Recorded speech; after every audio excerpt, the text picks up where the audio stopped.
గణపతి ఏనుగు ముఖంతో ఉన్న పరమ ప్రసన్నంగా ఉంటాడు. అందుకని ప్రసన్నవదనం ధ్యాయేత్. ఏనుగు అనే మనకి భయం కానీ మరొకటి కానీ కలగదు, దగ్గరికి వెళదామని అనిపిస్తుంది హాయిగా. అదేమి మన తొక్కేసి ఏనుగు కాదు, మన ఎవరైనా తొక్కి పడితే వాళ్ళని తొక్కేసి మన్ని పైకి లాగేటువంటి ఏనుగు అది ఖచ్చితంగా.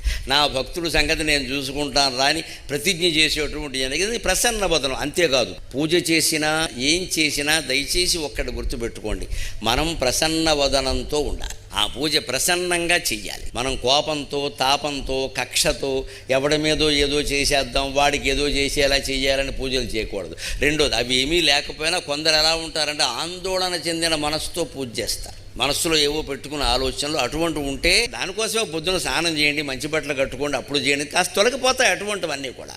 మనస్సులోంచి తొలగించుకోవాలి. ఎప్పుడు మన మొహం బాగుంటే పూజ చేసే విధానం కూడా బాగుంటుంది. అప్పుడు కోరికలు కూడా తప్పనిసరిగా ఫలిస్తాయి.